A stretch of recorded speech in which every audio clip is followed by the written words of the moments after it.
Welcome to another weekly edition of the Best Way to Smoke News, sponsored by none other than Cali Gar. Yep. We're gonna put the pictures and stuff up so y'all can see, man. Stop smoking spit. Oh yeah, and this news is sponsored by, brought to you by Serpo Jr. Big J. Let's go. Let's do it. Minnesota marijuana legalization bill clears 14th House committee with revised tax rate and new fiscal note. A 14th Minnesota House committee has approved a bill to legalize marijuana after members adopted a large-scale amendment to overhaul various tax provisions of the legislation. One of the main changes that was adopted as a part of the amendment from the sponsor would gradually decrease the tax rate for cannabis sales over time, starting at 8% as set to the original bill and then reducing to 5.25% in 2025. Regulators would assess the rate going forward from the point every 2 years with the aim of reducing taxes even further so that only the cost of implementation are covered. That let you know this shit high as fuck. If they gonna take that much time to try to lower them. Yeah, that's cool shit. At least you motherfuckers ain't finna be going up there paying all that tax money for the eighth. Man, for real. Motherfuckers try extra $15 for $25 eighth, so a nigga paying 35 for some bullshit. Shit's 50 in some spots. 605 Cannabis Sues South Dakota Department of Health.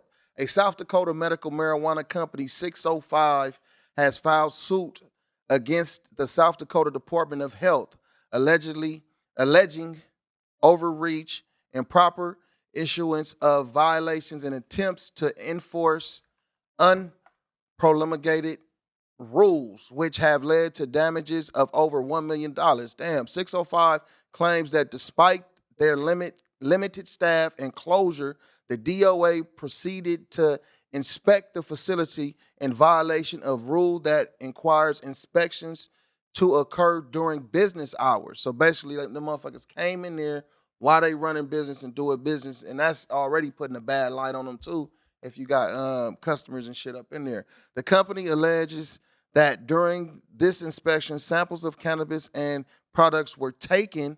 The DOH later issued a report alleging 19 violations. 605 claims that the report did not distinguish if the violations occurred within companies' cultivation or manufacturing facilities.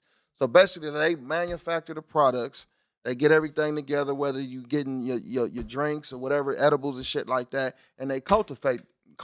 They grow the weed and shit too. So, it's some crooked shit going on somewhere. Hey. Moving on.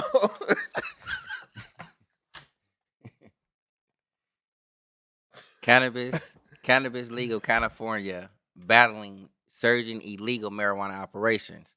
Why is it always legal against illegal? Man, when because they trying to paint that picture. What's that shit called? They put a nigga in a conundrum. This is why it's felon, not because of the high taxes. That's why they paint it. In a state where cannabis is widely legalized, California still has a significant illegal marijuana scene. The State Department of Cannabis Control. No, we don't. I don't think so neither. But according to the State Department of the Cannabis Control, DCC, it's only 2 years old, but it's quickly tackling. Excuse me. They're quickly tackling. Wait, hold on. Pause. What, man? Pause. That picture is wrong. Can you switch it real quick? Can you switch it? Just switch it while we live. Like, what the fuck are you guys talking about? No, switch it. Yeah, right there. That's cool right there. Yup. He was like, man, I know y'all ain't talking about me. Man, everything. Look, I looked up like, wait, hold on. That's the wrong one. Oops. That's next. That was next. Oh, shit. But look, though, the State Department of Cannabis Control is only 2 years old, but is quickly tackling and dismantling these operations, many of these illegal shits that's going on. Mm-hmm. There's a really sharp contrast between the legal cannabis market and the licensed cannabis market. And they got something bleeped out. The legal market That's crazy. I wonder what they talking about right there. But the illegal market, which is part, has criminal organizations like Mexican cartels and Chinese trades and other transnational criminal organizations operating it. They just make this shit seem so bad. Mm-hmm. They only like putting a Yeah. plant here and there. Man. Yeah. They pay no taxes. They have no concerns about how they grow and distribute. They use banned chemicals and pesticides. I just stuttered and shit right there because it sounds they hating, Yeah, bruh. for sure. For sure. That's what the Because fuck they it ain't is. getting paid off of what they got cracking. We want. Yeah. They take advantage of their employees. Sometimes they even engage in human trafficking.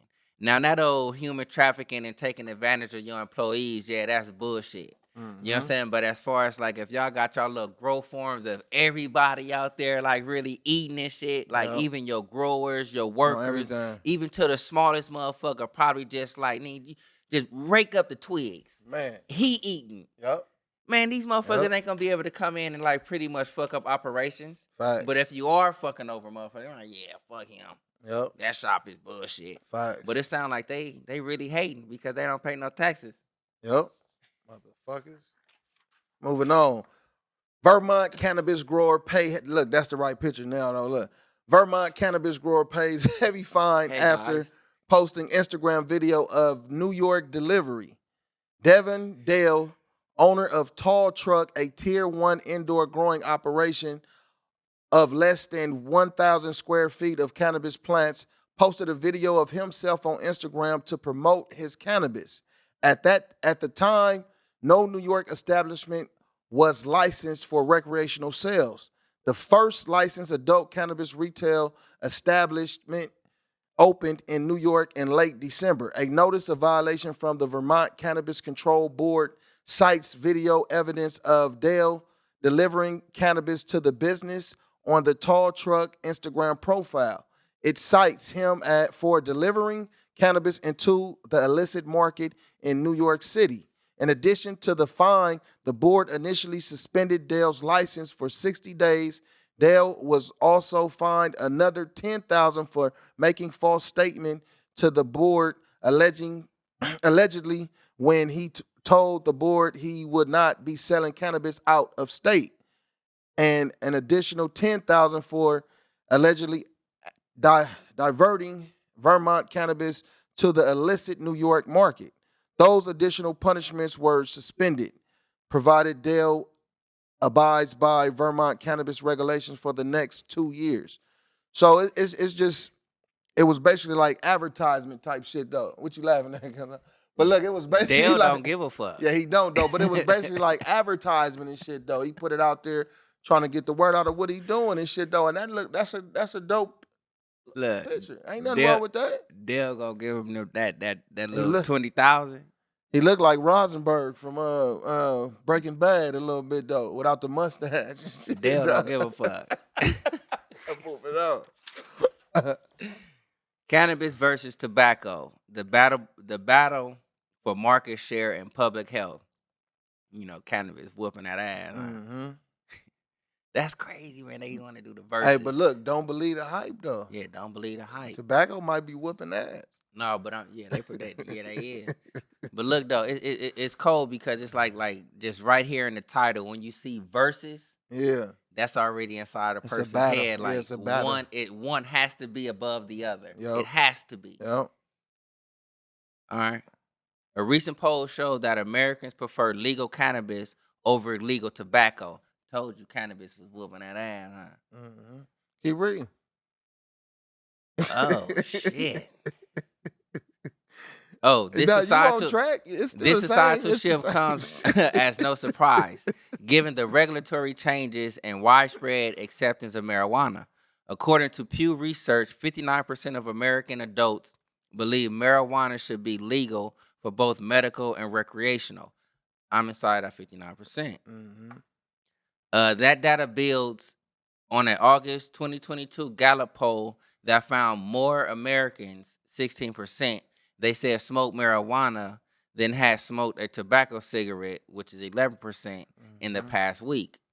Among those aged between 18 to 29, 26% said they smoke cannabis, up from 17% in 2015.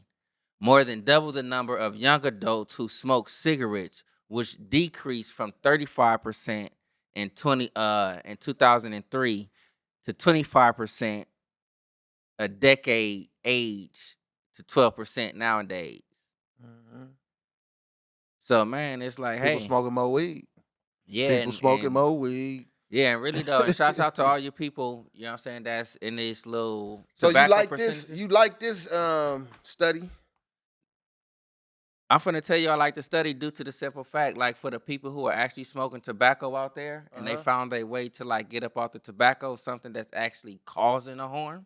Right. Man, it's like I'm shouting them people out right there. Now you already know where I stand with the cannabis. Even That's though the they weekly. found it out, huh? Even who found it out? That's the weekly news. With who? Surfo Jr. Big J. Baby.